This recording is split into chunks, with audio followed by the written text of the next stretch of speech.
now we are ready for the second half of lesson number 4 on the historical roots of America, the miracle of America.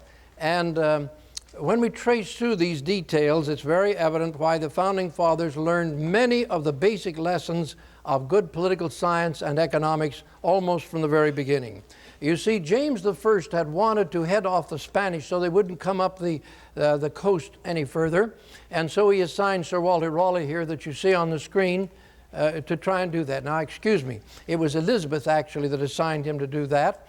And he did try to set up a couple of colonies there off the coast of North Carolina. But both of them failed, as all of you remember. Then it was James I who came along and decided to try and do the same thing. And it was he who assigned a group of men to come over here, and they would settle. They decided, James I said, that they should settle along that Atlantic seaboard and set up a colony north of where the Spanish were. And so, as all of you know, that's what they accomplished. And they set up first Jamestown, later their capital was Williamsburg. And they put it right here along the James River, and up the river was Powhatan, a chieftain in charge of about 50 tribes all around this territory. And so when they settled Jamestown, you would have thought that it should have been an immediate success, and it wasn't. It was a terrible failure. And one of the reasons why, did you get your blank Jamestown in there?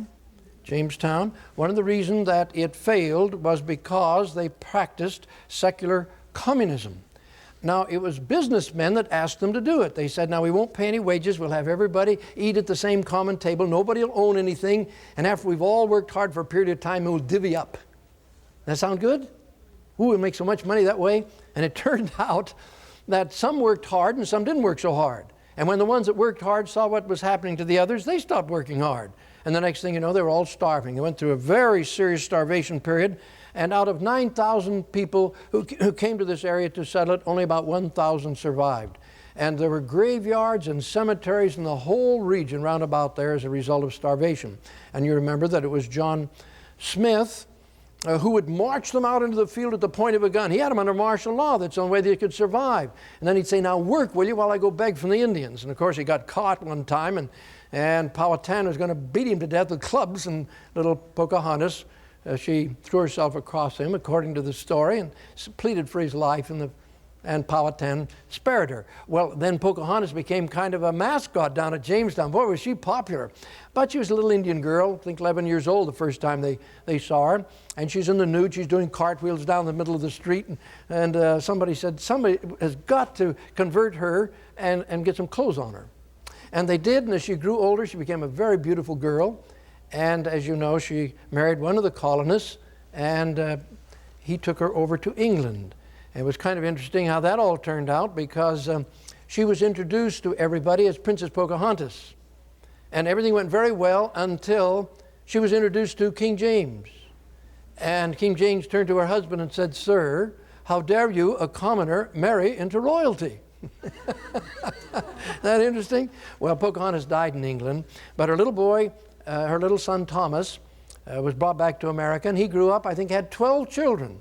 And they married into some of the finest families of Virginia. And that bloodline is all over the country now.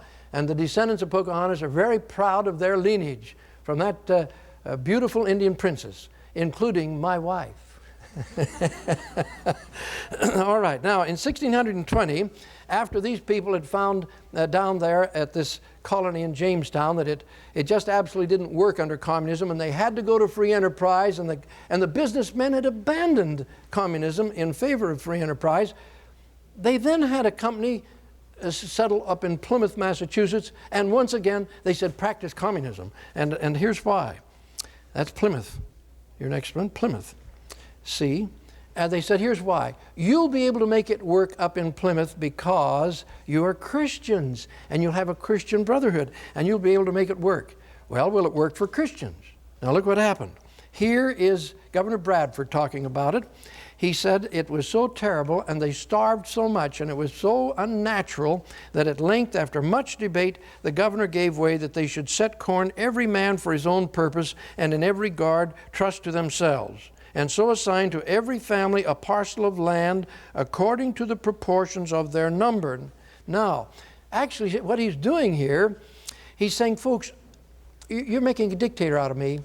I try to get the men to go out and catch herring, and you got ingrown toenails and headaches and backaches. I try to get you women to go out and hoe the corn and take your children with you, and you won't let the children go, and you got headaches, you won't go. And the few who do work and get a little corn, I notice that at the end of the season, who's out there with the biggest baskets?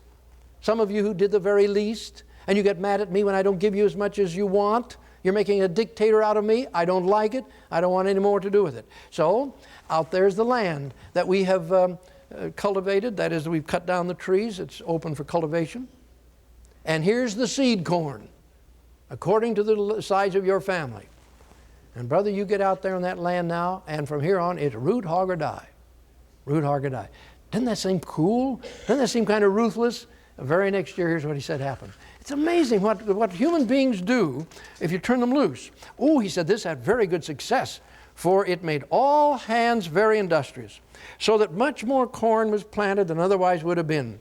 The women now went willingly into the fields. They took their little ones with them to set the corn, which before would allege weakness and inability, whom to have compelled would have been thought great tyranny and oppression. Isn't that interesting? Compelled. You bet. They almost had to become a dictator. Well, now they had so much they could spare to help, they could give it to the Indians. Usually when they had Thanksgiving before this time, the Indians had to bring all the food, or a lot of it. Now this system was very productive. One of the things that was interesting to me is that Governor Bradford said, this system works so good, it made me wonder why men like Plato ever thought that the pooling of property would work, as though they were wiser than God. And you see, in my mind, that raised a question immediately, because didn't the early Christians practice communism? So I made a special study on it, and in my book, The Naked Communist, I have a whole chapter, Did the Early Christians Practice Communism? And I was rather astonished myself to find out what they really did. You see in the 4th chapter of Acts, it says, and they pooled their property, or at least they had all things in common. That's the way I interpreted it. And lo and behold, in the 5th chapter, they apparently didn't pool their property. Guess what they pooled? Their problems. They pooled their problems. They kept their property, but they made it function, and they made every talent increase itself, and then they could have more to share. Well, now the 5th chapter says, in fact, Peter explains their attitude toward property in the days of Christianity, because the people did feel responsible for the poor, and he had a man, Ananias and Sapphira, and they were going to sell some land and give it to Peter, give the land, the fruits of it to Peter, and that'd help him. And so I'm sure Peter was appreciative of that kind of generosity. Anyway, when they went out and sold it, they got to running their fingers through the shekels. A weekend at the beach, that'd be so nice. Oh, and you get to thinking about things like that. They're human beings. Now, that was all right, but when they came to Peter, they apparently told him that that's all they could get for it. Well, whatever they're contributing, he's grateful, until the Spirit whispers and said, oh, they got a lot more than that. Now, their problem was they're trying to get credit for generosity that, they're kind of holding back on. And so here's what Peter says. Now, when the land was yours, it was yours. Do anything you wanted with it. Sell it or keep it. And when you had sold it, the money was yours. You could contribute it or keep it.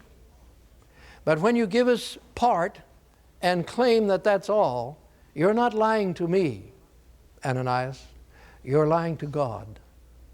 And so you just go over there in the spirit world and meditate on it. And he dropped dead. And Sapphira didn't want him to go alone, so she went too. And Peter said, bury the bodies. And the word must have gone through the Christian community. Don't lie to Peter. Now you see, out of those passages, we learn something. We learned that they didn't pool their property, they pooled their problems, and they looked on their property as stewardship. See, that's a different principle. So where you make it productive so you can share with your neighbors. Isn't that interesting? And when I looked up the authorities on the New Testament and found out that's what was very interesting. Well, all of you remember how the Puritans how the first settlers around Plymouth and so forth entered into their Mayflower Compact. Their boat got lost, actually. They got clear out of the way. And so that's why they had to enter that compact, because they didn't have any authority for being where they were. That was the first We the People document in America. All right, now we're ready for a great new insight. When these people came over to America, right from the very beginning, they had a sense of mission. Sense of mission. That's your blank. Professor Conrad Cherry says, the belief that America had been providentially chosen for a special destiny has deep roots in the American past. Deep roots in the American past. Geographically is your next blank. Geographically. It's just amazing to me as you study the writings of the Founding Fathers how disposed they were to constantly looking to God for a guidance, and when they succeeded, looking to Him with thanksgiving. Geographically is capital B. Let's say capital A is that special destiny we were talking about, special destiny. And B is geographically. We were talking to the newspaper reporter just a little while ago, and you see this is something that we don't teach ourselves anymore, that the Founding Fathers were not as old-fashioned as we thought they were. Geographically, they were thinking of the great American Commonwealth as spreading from coast to coast, the whole North American continent. And that was rather remarkable in view of the fact that much of this continent was later claimed by Spain and France and England and Russia and everybody else. No, they said eventually this whole continent up here north is going to be a commonwealth of freedom. As far as population was concerned, they weren't thinking of themselves as 3 million people on the Atlantic seaboard. They were talking about themselves spreading clear across the continent and having somewhere, John Adams said, between 200 and 300 million freemen. See where we get the name Freeman Institute? It's all through the writings of the fathers. All right. We're now up to about 241 million, counting Canada. All right. They were thinking of a big population and big cities and big city problems. They talked about it, as a matter of fact. All right. Now, John Adams said the founders did not consider themselves a master race, but master servants. Master servants. He said, I always consider the settlement of America with reverence and wonder, let me start over again. I always consider the settlement of America with reverence and wonder as the opening of a grand scene and design in providence for the illumination of the ignorant and the emancipation of the slavish part of mankind all over the earth. You catch that spirit? We're going to do a great mission for humanity. We're not going to enslave humanity. We're going to liberate humanity. Capital E. The founders often spoke of America as the new promised land and themselves as modern Israel. Professor Conrad Cherry says, throughout their history, Americans have fancied themselves a new Israel, a people chosen for the awesome responsibility of serving as a light to the nations, a city set upon a hill.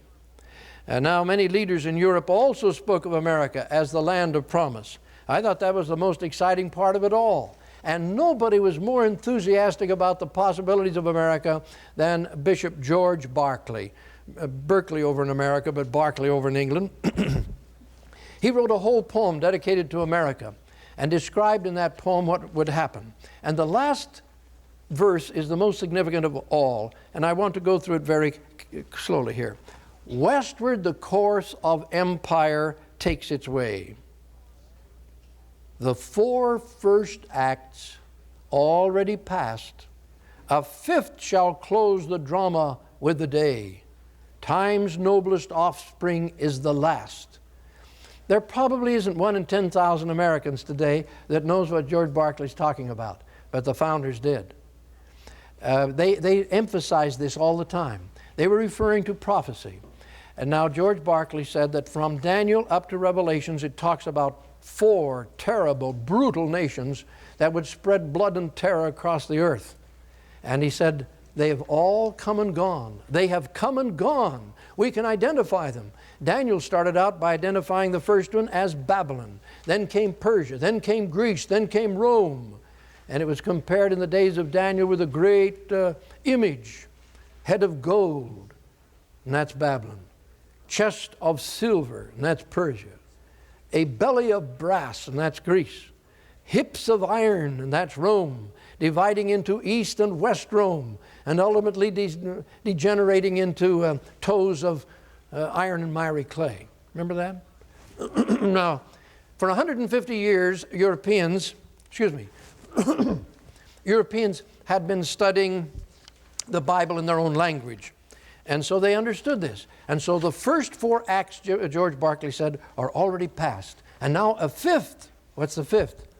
Daniel and the others were told that after these 4 terrible kingdoms have spread across the earth will come a day of preparation when the great God of heaven will cut out, as it were, a stone out of the mountains without hands that will begin rolling out across the earth until it spreads peace and goodwill and prosperity among all mankind and replace these rather profligate and degenerate and cruel and brutal kingdoms of the past.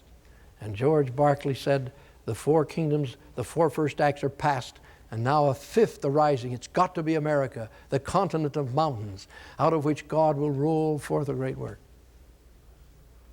Isn't that interesting? That's what he was talking about. All right? He said that the Americans would lead the way in this great new movement. That was his conviction. And that's at the last of F. Now G, the founder sometimes called America the land of Joseph, which would one day feed millions of the earth's starving people. What do you think about that? And you'll find some of the founders looking across these great fields that are here on the screen and saying one day, between the Appalachian Mountains and the Rocky Mountains, we will possess it, and it will be cultivated, and we will feed not only our own people, but the starving of the whole earth. That's the way they talked. All right, next. They said that Europe had great churches, but they had been subject to political influence. They were national churches, in other words, and that therefore it would probably be in America where religion would be free and open and God could inspire men, so that it would be here that the God would reform and restore the church to its primitive purity. There was a general feeling all over Europe that the churches had become too ornate and too elaborate, etc., and that as they read the New Testament, there must be a simpler, better way to go. And so you had the puritanical movement trying to purify the Church of England and a number of reform movements. But anyway, in America, they said this is where he will undoubtedly reform and restore his great church to its original purity. And then the next, the founders felt they were under covenant with the Creator to perform this special mission for the benefit of all mankind. All right, now very quickly we're going to go through the tremendous split which developed between England and the American colonies. And in order to appreciate that, we have to talk a little bit about the activities of George III. George III took over the throne of England and was very popular because the previous kings and queens, or the previous kings in any event, had not been Englishmen. When Queen Anne was on, that you see now here on the screen, that was about 1700, she had a lot of children, but they kept dying. And it looked like the next heirs to the throne were allies of the King of France and belonged to a non-English church, Latin church. And so the Parliament passed a law that no one could become King of England in the future if they were not a descendant of a granddaughter of James I. And that took the whole royal line over to Europe, took it way over onto Europe. And so one day the Elector of Hanover, Germany woke up and his servant said, "You are King of England?" Oh, he said, "That's interesting. I'll go over and take a look." And so he came over to England. He hated the weather, and I understand that. I lived in England 2 years. A beautiful island, but the weather, that's something else. And he didn't like the cooking, and I can even sympathize with that. Anyway, they're such a great people, but cooking isn't one of their fortes. And so he went home. He didn't like it, and he was a sort of an absentee king. He was very unpopular, and a very immoral king, as a matter of fact, and they made a lot of that. And so George I went down in history as a very unpopular king. And then his son came along in his place. Now let's not miss these. Let's say A1, let's say A is popular, and 1 is France, 2 is German. All right, now let's talk about George II. The worst part about George II was they lived too long. And he ruled from 727 to 1760. That's your blank. Do you know he ruled so long his crown prince died?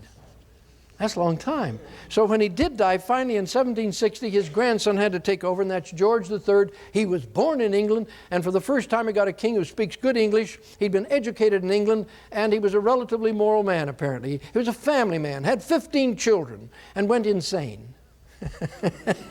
Now, that's no reflection on the family. It's just a historical fact. All right. Now, he was called the Patriot King, and he expected everybody to be very obedient to what he was trying to do for the British Empire. All right. In the early 1760s, he said, I'm going to start enforcing the Navigation Acts in order to suppress the purchase of foreign goods. The idea was to buy English and keep our money at home. That sound familiar? All right, those are the Navigation Acts. And this resulted in considerable smuggling both in England and in America. And as a result, they had the Admiralty courts issuing writs of assistance for searching purposes. Now, the whole idea was to suppress smuggling, and that's your capital C, smuggling. And James Otis, bless his heart, he was one of the Crown officials. He resigned. He said, what you're doing is not fair to the people. It is not constitutional under the English Constitution. So James Otis became famous for that. And capital D, the Admiralty courts issued these writs of assistance where they come in, they knock on your door, open in the name of the king, and they come in, tear open your mattress, pull the cupboards off the wall, dig up the floor, and you say, what are you looking for? And they said, we don't know, we're just looking. So in our Constitution, we're protected from that. All right? Then an act of 1763 wouldn't allow any of the Americans to settle over in the Ohio Valley. That was bad, because they were already making great plans for that. And then next, in 1765, the king and his agents passed the Stamp Act, and the colonists felt this was taxation without representation and began to resist it. All right, Charles Townsend was kind of in charge of that program, made a big issue out of it, and he said, will these American children planted by our care, nourished up by our indulgence, will they grudge to contribute their mite? Well, the Americans said, it doesn't matter whether it's a mite or a lot. It's taxation without representation. And so we had defenders over there that I've quoted here that say, no, the Americans, they're right. They are right in their position. All right, capital G, they started sending over troops, great quantities of troops, and oh, how they were resented. And the king set up a quartering act. G is troops, and H, he set up a quartering act where the people were supposed to house these troops free of charge. So you can see how feelings were getting out of control. Well, events began to eventually go along so fast that there was a confrontation. So that by March the 5th, 1770, we had the Boston Massacre, which was a confrontation between soldiers and the citizens. That's I is violence and 1 is massacre. All right? Then came King George III's scheme to trick Americans into paying a tax on tea. Now, Americans had been buying Dutch tea because it was cheaper. So the king's idea was to reduce the price of the tea and leave the tax attached. Sam Adams heard about it, and he sent the word up and down the coast, this is tax tea. And the king thought they had dollar signs in their eyes and it wouldn't make any difference. But all of you know what happened. Those tea ships were turned back, and in Boston, they pleaded with the governor to turn them back, and he wouldn't, because after 20 days he could confiscate the tea and he could sell it to the people, and the tax would be attached, and they'd use it as a precedent. And so Sam Adams said to the governor, you're going to force us to go out there and dump the tea in the bay. Well, he said, I will not let the ships return until they're unloaded. And so Sam Adams and the other folks said, we better go out and unload them. So they did. Put all the tea in the bay, killed all the fish. All right, so 2 is T, and then B down here is Boston, where you have a blank. All right. Now the governor, the capital C is the story of technically why the governor, or how the governor tried to trick the colonists and why they did what they did. That resulted in the Boston Tea Party. Well, the reaction of King George, you know, was very swift and vengeful. He closed the Boston Harbor Swift is D, Swift. 1, he closed the Boston harbor and placed the city under martial law. He appointed General Gage in charge of his troops, the governor, and he suspended the people's elected assemblies. 2 is governor, 3 is assemblies. Then 4, you couldn't have a town meeting without permission of the governor, and of course he didn't allow many meetings. And 5, he threatened to bring serious offenders to England for trial. Now, that really riled them. All right, the First Continental Congress convened for 6 weeks during September and October of 1774 to head off the outbreak of war. It just looked like war was coming, and they did try to avoid it. And finally, it got so bad that the Americans were compelled to resort to force of arms to protect their rights in 75 and 76. The raid on Lexington was the beginning you're all familiar with. That was April the 19th, 1775. And then after that serious offense, all of you will remember, I'm sure, see, Boston was just sort of a little island, you see. See this island out in the bay? It had a little neck down here. Now it's all filled in, of course, all up and down, all around here. But that was just besieged by King George at the time. Well, the raid on Lexington occurred, and we had about 95 Americans killed in connection with that at Lexington and elsewhere. And then the Green Mountain Boys went over and took Ticonderoga on May the 10th and burned it down. They said, they're going to kill Americans, but we're going to go and at least take their British forts. And then C, the Second Continental Congress met on the 10th of May and authorized a Continental Army with Washington in charge. Well, all of you know the story, of course, about the closing in of the Boston area where the militiamen besieged Boston, and we had the Battle of Bunker's Hill, where actually 2,000 men were put over there to defeat the Americans, who had kind of closed the ring around Boston and put men on top of Breed's Hill and Bunker's Hill. And about 500 Americans were killed there, and 1,000 British troops were lost as a result of the way the Americans handled it. But they were eventually driven out by the British, and that's that very famous Bunker's Hill War. Washington got up there by July the 3rd and took over the siege of Boston and immediately planned to liberate Boston if he could, and also to take Quebec and get the French to join us. But he lost the Battle of Quebec in December of 1775, and he almost lost his army because they had a very short period of enlistment. And then finally, he was able to liberate Boston, and that occurred on March the 17th, 1776. March 17. Well, that's sort of the lesson of America for 284 years.